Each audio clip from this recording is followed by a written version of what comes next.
Hello and welcome back to Memoirs of a Movie Fanatic. This is part 2 and this is probably my first ever movie memory.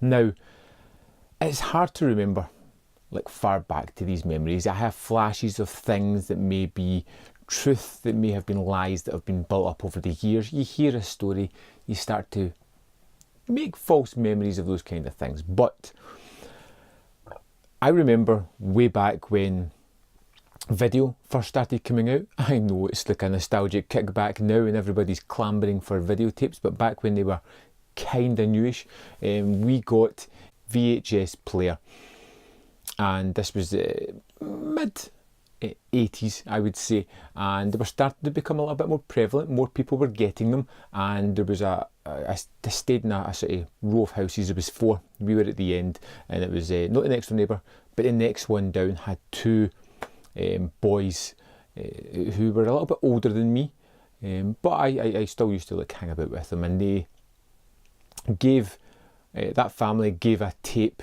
to my mum and dad to check out. It was Texas Chainsaw Massacre. Now, at a very young age, I would sit and watch this repeatedly, constantly. It just was my go-to movie at a very, very young age. Now, we're talking young ages. I think we're talking around about the age of 3 at the time.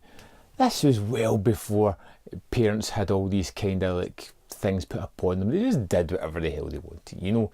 I remember summer times where it would be go out, and this did actually happen. I did go outside under actual UV sunlight and play every now and again. It wasn't constant movies, and you would just get kicked out first thing in the morning, and you would come back, if at all, for meal times, but you'd be out for most of the day.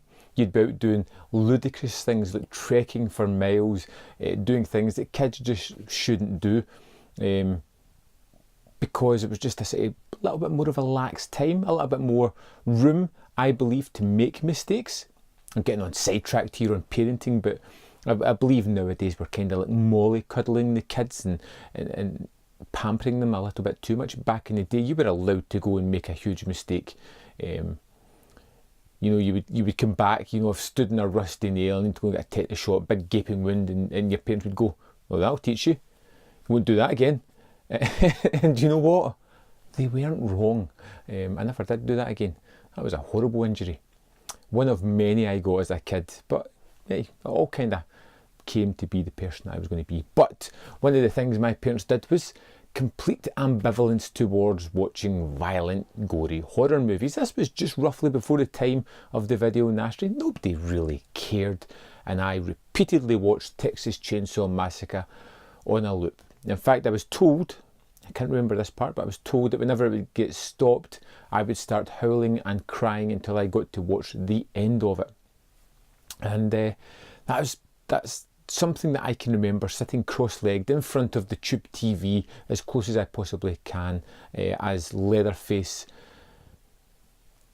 caused havoc on screen. This is not a movie that should be shown to kids. But then it's kind of one of the building blocks of me. One of the reasons that I became the person I am. One of the reasons that I love probably horror as much as I do. There is countless moments I will get to throughout my life where horror movies, the big staples, were prominent parts of my family gathering. We would rent the latest whatever movie, throw it on as a family unit, and sit and chill out and watch it, and it was fantastic. And I think that's the kind of thing that's probably missing these days. You would get a movie, everybody would sit down together and watch it.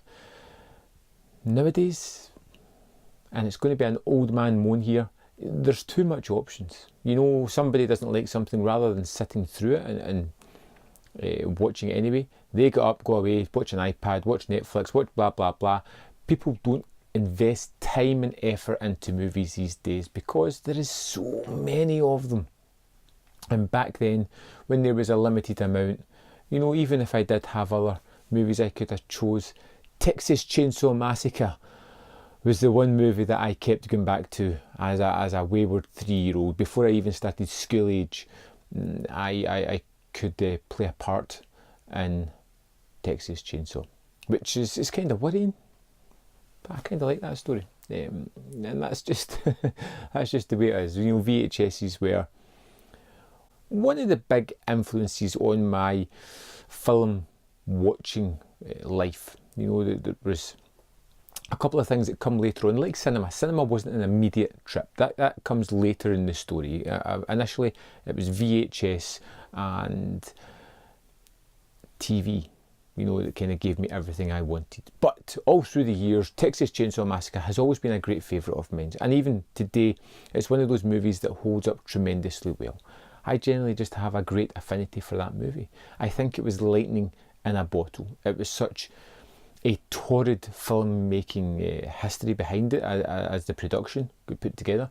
The movie itself stands the test of time. It is a atmospheric gut punch, and there isn't much violence on screen. There is some, but it's matter of fact. It's just there. It's perfunctory. It's more about the mood, the strange tone, the aesthetic of the movie. It just gets under your skin. Even today, it kind of creeps me out a little bit. It's not one of those fun-filled watches, which makes it even weirder that as a 3-year-old, I sat and repeatedly watched this movie. Now, I wouldn't recommend this for everybody. I wouldn't recommend this for any child at all. I've got some kids myself, and I wouldn't show them Texas Chainsaw Massacre. But that's my opening step into the first movie memory that I have. On the next edition of Memoirs of a Movie Fanatic, we're going to delve into probably the thing that kick-started me into film, which will be video shops. I'd love to know your opinion of, well, you know, I'd love to know what your first movie memory was. What's the first thing that pops into your mind when you think of film? It could be embarrassing, could be really cool. It doesn't matter, just let me know in the comment box. I'd love to know you guys. And then next time, we'll move on to those fantastic video shops, something that I really do miss. Thanks for watching, and I'll see you next time on Man vs. Film.